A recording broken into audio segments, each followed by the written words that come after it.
Vamos a continuar en nuestro avance por el mundo de la comprensión de textos escritos. A continuación van ustedes a tener 4 textos. Los vamos a leer y vamos a tratar de identificar cuál o cuáles, puede ser uno, pueden ser 2 o más, cuáles de estos textos pueden ser considerados textos literarios. Tienen ustedes en su pantalla los 2 primeros textos. Vamos a hacer la lectura del texto número 1. Compañera, usted sabe que puede contar conmigo. No hasta 2 o hasta 10, sino contar conmigo.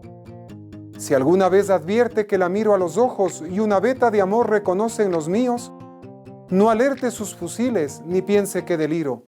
A pesar de la veta, o tal vez porque existe, usted puede contar conmigo. Desde hace 4 años, Mario Tutanquimba y su esposa Rosa Elena Terán reciben en su hogar a turistas de todo el mundo. Su interés es mostrar las costumbres y rituales otavaleños en Incatambo, el taller de sus abuelitos. La pareja se ha dedicado al turismo comunitario porque vieron la necesidad de mostrar al público las tradiciones de sus pueblos. La residencia ubicada en Peguche, Otavalo, ofrece una serie de actividades que se adaptan a las necesidades de los turistas. La lectura 3 dice: Platero es pequeño, peludo, suave, tan blando por fuera que se diría todo de algodón, que no lleva huesos. Solo los espejos de azabache de sus ojos son duros, cual 2 escarabajos de cristal negro. Lo dejo suelto y se va al prado, y acaricia tibiamente con su hocico, rozándolas apenas, las florecillas rosas, celestes y gualdas. Lo llamo dulcemente Platero, y viene a mí con un trotecillo alegre que parece que se ríe en no sé qué cascabeleo ideal. La lectura 4 dice: la lectura de El color del silencio deja la impresión de que Elia Barceló ha sumado un buen número de ingredientes de probado interés para un amplio espectro de lectores, dado el éxito que algunos de estos temas cosecharon en títulos que aún resuenan en nuestra memoria. La fórmula elegida para desplegar esa tupida red de intrigas y sucesos es asimismo eficaz, dada la capacidad de resonancia que incluso lo más nimio tiene en el cerrado ámbito de una familia, ya no hablemos de cuánto se refiere a sentimientos y emociones de todo tipo o de las relaciones que se establecen entre los miembros de 3 generaciones distintas. Recuerden, se preguntaba cuál o cuáles de estos 4 textos podían ser considerados textos literarios. Veamos algunas posibles respuestas. Para algunos, todos excepto el que corresponde a la lectura 2. Porque la lectura 1, la 3 y la 4 nos hablan de cosas que la literatura se ocupa. Además, uno de ellos se parece mucho a un poema tradicional, nada más que no veo claro la forma en que rima. Algún otro estudiante dice que todos excepto el 2, porque el 2 es simplemente una noticia, cuenta algo como lo que leo en una noticia. Otro estudiante puede decir que solo el texto 1, porque se ve claramente que aunque no es un poema tradicional, es un poema, y los poemas son literatura. Otro estudiante o otro grupo de estudiantes podría arguir que los textos literarios son el 1 y el 3 porque utilizan palabras que no son muy comunes en el uso diario. Son como palabras muy cultas. Algún otro estudiante puede decir que el único texto literario es el 4, ya que habla directamente de una novela y nos cuenta algo de lo que es esa novela. Tengamos presente lo siguiente: en todo texto hay una intencionalidad por parte de la persona que lo ha escrito. Entonces, en un primer momento, importa mucho más lo que se dice que cómo se lo dice. Pero podemos preguntarnos, ¿qué pasa si para alguna o algunas personas es tan importante lo que se dice y el cómo se lo dice? Estaríamos, seguramente, ante una persona con un nivel de educación elevado que conoce y maneja con suficiencia el lenguaje. Pero podríamos preguntarnos también, ¿y si además de lo que se dice, hay una intención clara de buscar un placer estético o de crear belleza por medio de las palabras y expresiones que se utilizan? Y si suponemos además que se logra esa intención de placer estético y de crear belleza, podríamos entonces indicar que si además de la intención comunicativa se logra con el uso de las palabras y expresiones generar placer estético o el crear belleza, podríamos entonces afirmar que estamos ante un texto literario. Un texto literario supone, entre otras, las siguientes características. Subjetividad, es decir, es el mundo interior de quien escribe, de quien cuenta, de quien redacta, lo que sale, lo que quiere expresar, lo que quiere transmitir. Existe gratuidad. Los textos literarios no se escriben con la finalidad de argumentar o de explicar algo, o de meramente describir. Se cuentan, se escriben, porque quien lo hace quiere compartir, quiere transmitir lo que él o ella piensa, siente, tiene una visión del mundo, tiene unos pareceres, tiene unos problemas, tiene unos amores, etcétera, etcétera. Entonces no lo hace por un tema de utilidad, lo hace gratuitamente, lo hace porque quiere compartir. Un texto literario también reúne ficcionalidad y verosimilitud. Ficcionalidad quiere decir que mucho de lo que ahí ocurre no ocurre en la vida real, pero al mismo tiempo es lo suficientemente creíble como para pensar que sí puede pasar.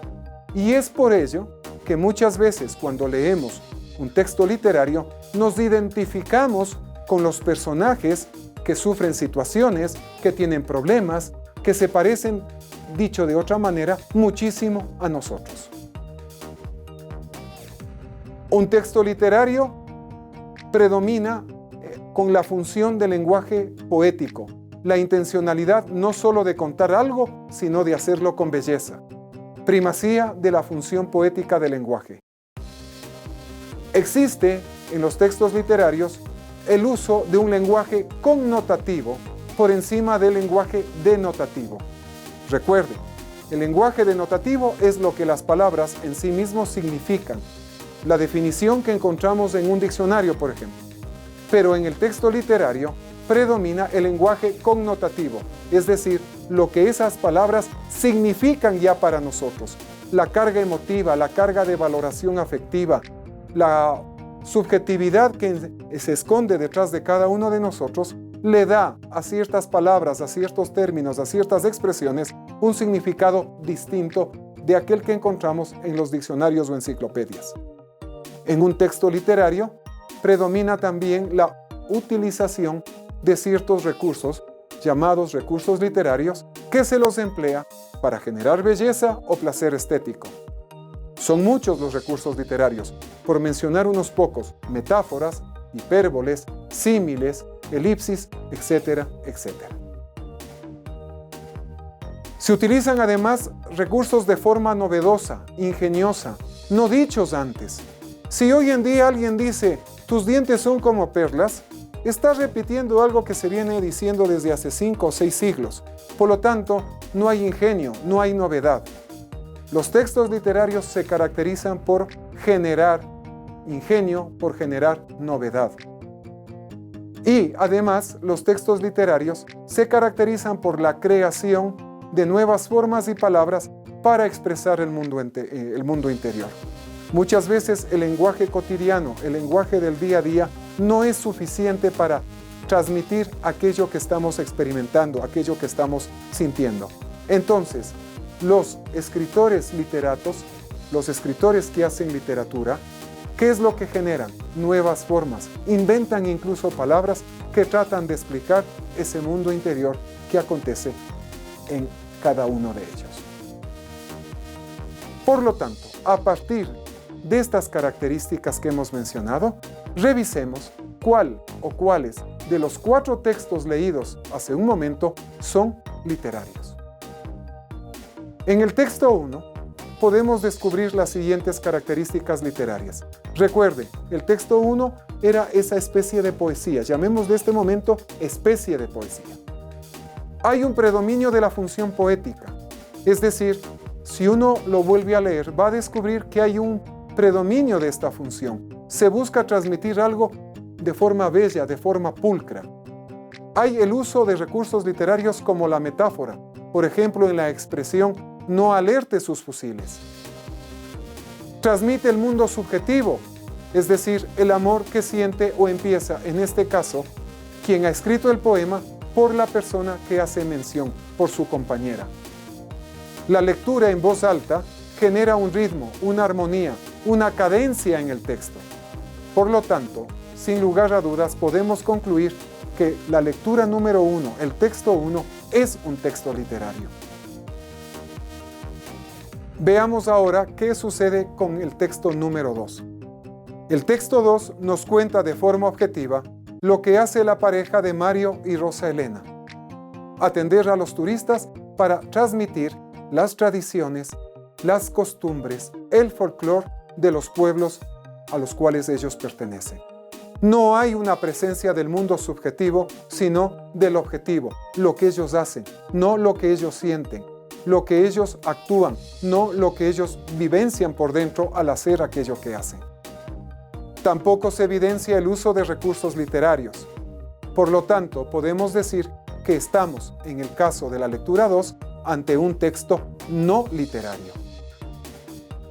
Veamos entonces ahora qué acontece con la lectura con el texto número 3. El texto 3 nos cuenta acerca de Platero, nos lo describe.